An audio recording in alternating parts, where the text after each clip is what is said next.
मंत्रियों के साथ और विभिन्न राज्यों के ऊर्जा के एडिशनल चीफ सेक्रेटरीज और प्रिंसिपल सेक्रेटरीज के साथ और डिस्ट्रीब्यूशन कंपनीज, जनरेशन कंपनीज के CMDs के साथ बैठक की और पूरे पावर सिस्टम के व्यवस्था के बारे में जायजा लिया। बैठक में हम लोगों ने नोट किया, सभी मंत्रियों ने, कि हम लोगों ने पिछले वर्षों में सभी लोग मिल करके, हम और राज्य सभी लोग मिल करके हम लोगों ने बिजली की व्यवस्था में आमूल परिवर्तन ला दिया। हम लोग पहले डेफिसिट थे, हम लोगों ने इतना कैपेसिटी जोड़ा कि अब हम जितनी आवश्यकता है बिजली की उतनी बिजली पैदा कर लेते हैं, एक्सपोर्ट भी करते हैं। हम लोगों ने मिल करके पूरे देश को एक ग्रिड में जोड़ दिया, जो आज दुनिया के बेहतरीन ग्रिड में से एक माना जाता है।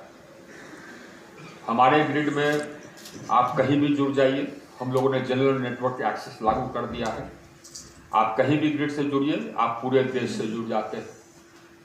हम कनेक्टिविटी 50-60 दिनों में दे देते हैं। दूसरे दुनिया के दूसरे देशों में कनेक्टिविटी का एप्लीकेशन 2.5 साल 3 साल में स्वीकृत होता है। हम दुनिया में अग्रणी देश हो गए। हमने अपनी व्यवस्था को सुधार दिया है। अब पहले ग्रामीण क्षेत्रों में बिजली की उपलब्धता थी 12 घंटे 2015 में। आज ग्रामीण क्षेत्रों में बिजली की उपलब्धता बढ़ करके 21.5-22 घंटे हो गई है। अर्बन एरियाज में ग्रामीण बिजली की उपलब्धता 23.5 घंटे हो गई है। रिन्यूएबल एनर्जी कैपेसिटी जिस गति से हमने आगे बढ़ाया है, हम और राज्य मिल करके, उतनी गति से शायद ही किसी और देश में, दुनिया में किसी और देश में भी इतना तेजी से बढ़ा हो।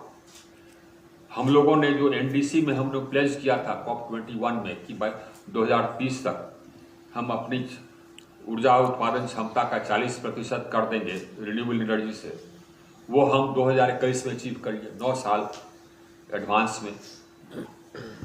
अपने एमिशंस इंटेंसिटी को भी हमने 33% घटा दिया 2019 तक, वो भी 11 साल एडवांस में। ग्लासगो में जो हमने प्लेज किया था वो भी हम अचीव कर लेंगे। ये सब प्रगति का हम लोगों ने जायजा लिया। जो ग्लासगो के टारगेट्स हैं कि 2030 तक हम अपने क्षमता का 50% रिन्यूएबल एनर्जी से करेंगे, उसका जायजा हमने लिया कि वह कैसी प्रगति है और उसके लिए क्या करने की आवश्यकता है।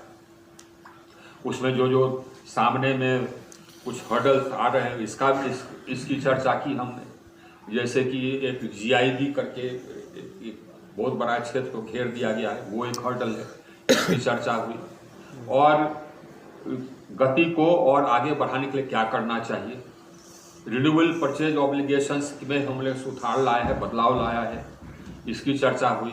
अब रिन्यूएबल परचेज ऑब्लिगेशन में हमने राज्यों को और छूट दी है। जिसके पास अगर हाइड्रो ज़्यादा है तो हाइड्रो से उसका पूरा पूर्ति कर सकता है, जिसके पास विंड ज़्यादा है वो विंड से कर सकता है, सोलर ज़्यादा है सोलर से कर सकता है। इससे राज्यों को फायदा हुआ। हम लोगों ने कुसुम योजना का डिस्कशन किया, उसमें काफ़ी बढ़ोतरी हुई है, डिमांड बढ़ा है। हमारे पास जितना आवंटन था सब हमने आवंटन कर दिया, फिर भी राज्य और आवंटन मांग रहे हैं सोलराइज करने के लिए कृषि को। उसमें हम लोगों ने नियम में बदलाव किया ताकि राज्यों को और सहूलियत हो। अब सभी राज्यों को हमने फ्रीडम दे दिया कि आप खुद बिड करके अपना लगाएं, केंद्र बिड नहीं करेगा। ये भी उनको पसंद आया। हमने ये भी कहा कि जहां राज्यों को सब्सिडी देने में कठिनाई है, आप केंद्र सरकार सब अपनी सब्सिडी देगी और बाकी किसान लगाने को तैयार है, वो भी हो सकता है। तो प्रगति हमारी उसमें भी संतोषप्रद है। रूफटॉप के बारे में भी हम लोगों ने चर्चा किया कि रूफटॉप को आगे बढ़ावा देना है। कुल मिलाकर के रिन्यूएबल एनर्जी में हम लोगों ने डिस्कशन किया कि हाँ सब कैसे बढ़ना है, कैसे आगे जाना है। और मोटा मोटी हमारी स्थिति ठीक है। उसकी गति को हम लोग और बढ़ाएंगे क्योंकि हमारा डिमांड बढ़ रहा है, तो हमको कैपेसिटी एडिशन भी करना है। इसके बारे में भी चर्चा हुई। चैलेंजेस के बारे में ये चर्चा हुई कि साहब कैसे हमारा डिमांड बढ़ रहा है। हमारा डिमांड अगस्त महीने में 20% बढ़ा, ये सितंबर महीने में फिर 20% बढ़ा, अक्टूबर में ही 20% बढ़ा। इतनी तेजी से डिमांड बढ़ रहा है। तो हम लोगों ने इतनी क्षमता ऐड कर दी थी कि पहले हम सरप्लस हो गए थे, अब इतना तेजी से डिमांड बढ़ रहा है तो हमको और क्षमता जोड़नी है। इसके बारे में हम लोगों ने चर्चा की। क्षमता जोड़ने के लिए हम लोगों ने एक सिस्टम बनाया है जो कि असेसमेंट करता है। वो सिस्टम है जॉइंट सिस्टम है। हमारा सेंट्रल स्टेट की अथॉरिटी है, राज्य सरकार के जो पदाधिकारी हैं, ये लोग साथ बैठ करके रिसोर्स एडिक्वेसी प्लान करते हैं। इसको अंग्रेजी में रिसोर्स एडिक्वेसी करते हैं। प्लान करते हैं कि 10 साल में कितना डिमांड होगा, उसके लिए कितने क्षमता की जरूरत है और उसको कैसे लगाया जाए, उसमें रिन्यूएबल कितना हो, थर्मल कितना हो, हाइड्रो कितना हो।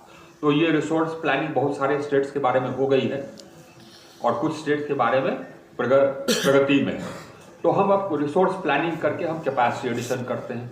कैपेसिटी एडिशन की गति को हमको बढ़ाना है क्योंकि हम लोग का डिमांड खूब तेजी से बढ़ रहा है। हमारा देश तेजी से ग्रो कर रहा है, इसीलिए बिजली का डिमांड ही 20% के दर से बढ़ रहा है। तो हमको अपना पावर कैपेसिटी का भी एडिशन तेजी से करना है। तो हम लोग थर्मल पावर प्लांट्स का कैपेसिटी एडिशन कर रहे हैं, रिन्यूएबल एनर्जी का भी कैपेसिटी एडिशन कर रहे हैं। उसके बारे में भी हम लोगों ने चर्चा किया। बढ़ते हुए डिमांड मीट करने के लिए हम लोगों ने यह भी कहा कि जो भी एग्जिस्टिंग कैपेसिटी है राज्यों के पास, वो पूरी कैपेसिटी पर चलनी चाहिए। यह भी हमने कहा कि ये बहुत आवश्यक है।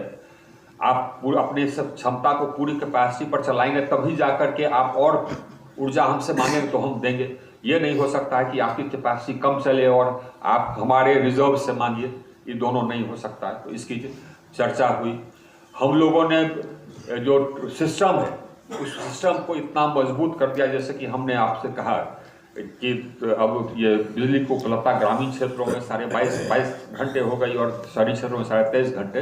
लेकिन और भी सिस्टम को हमको इम्प्रूव करना है। RDSS के अंतर्गत RDSS स्वीकृत हुआ है, उसका प्रगति शुरू हो गया है, काम होना शुरू हो गया है, लेकिन थोड़ी और गति चाहिए। इसके बारे में हम लोगों ने चर्चा की। एक चर्चा तो ये भी हुई कि चूंकि हम लोग इतने तेजी से और पूरे देश में हम काम करा रहे हैं, तो जो वेंडर्स हैं, जो सप्लायर्स हैं, इक्विपमेंट के सप्लायर्स और जो वेंडर्स हैं जो कि लगाने वाले हैं, वो अपना दाम बढ़ा दिए हैं। तो वो हम लोग ने तय किया कि हम लोग एक्स्ट्रा दाम नहीं देंगे, काम किया है। IC को हम लोग को आगे जारी रखना है।